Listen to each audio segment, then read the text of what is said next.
c'est un roman qui est basé sur un fait divers qui s'est vraiment passé, un incident qui s'est vraiment passé en 1993. À l'époque, Cindy Wemagona était aux États-Unis. Elle travaillait pour les Nations Unies. On est donc en août 1993 et il y avait une jeune fille américaine de la Californie, Amy Beale, qui était en Afrique du Sud à travailler avec l'université sur les droits des femmes par rapport à la constitution sud-africaine qui s'écrivait à ce moment-là. Et c'était son dernier soir et elle allait accompagner des amis à Gugulethu en rentrant chez elle à Mowbray, près de Hobbs. Il se trouve que c'était vraiment le soir où il ne fallait pas qu'elle soit à Gugulethu et c'était vraiment le moment où on disait pour chaque colon une balle. One settler, one bullet.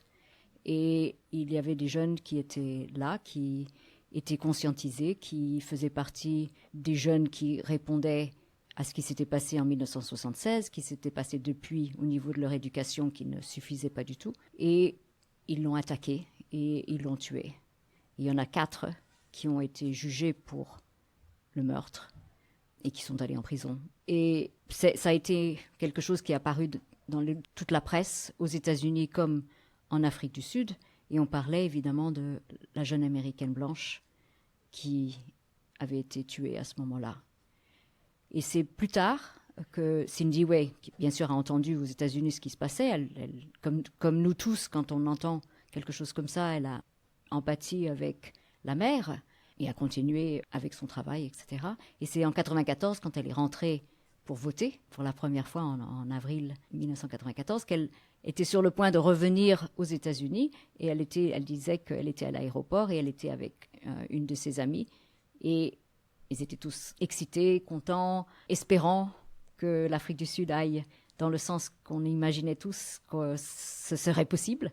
Et elles se sont rendues compte, elle et son amie, que la mère d'un des garçons qui avait été rendu coupable du crime était en fait leur amie, avec qui elles avaient grandi à Gugulethu. Et c'est à ce moment-là que Cindy Way s'est rendue compte que comment c'était pour la mère du bourreau, la mère de cet enfant. Et donc elle a pris le temps, elle y a réfléchi et a commencé à écrire ce roman. Donc ça, c'est la base de l'histoire. Et donc elle écrit en tant que la mère et elle écrit à la mère de la jeune américaine. En ce faisant, c'est une trace, une longue trace, depuis le début de la colonisation de l'Afrique du Sud, pour revenir sur toutes les injustices, toutes les oppressions, toutes les dénigrations, toutes les déshumanisations qui ont eu lieu à répétition dans l'histoire de l'Afrique du Sud et la mise en place de ce gouvernement de l'apartheid, ce système de l'apartheid. Et donc moi j'ai rencontré Cindy Way au théâtre un soir.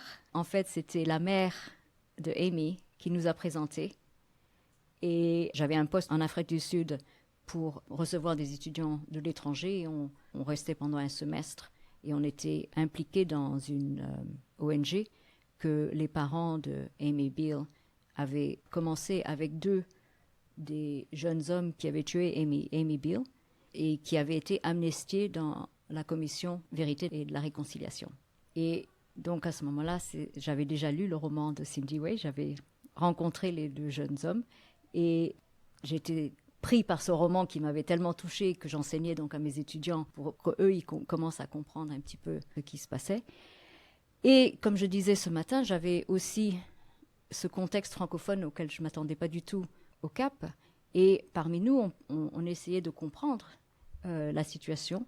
Et il y avait beaucoup qui disaient « mais j'aimerais lire des textes écrits par les Sud-Africains sur la situation de l'apartheid et la suite, etc. » Et je me suis dit « il faut absolument qu'on arrive à traduire ce texte. » Et donc, de fil en aiguille, ce n'était pas moi qui devais le traduire du tout, parce que je ne suis pas du tout traductrice.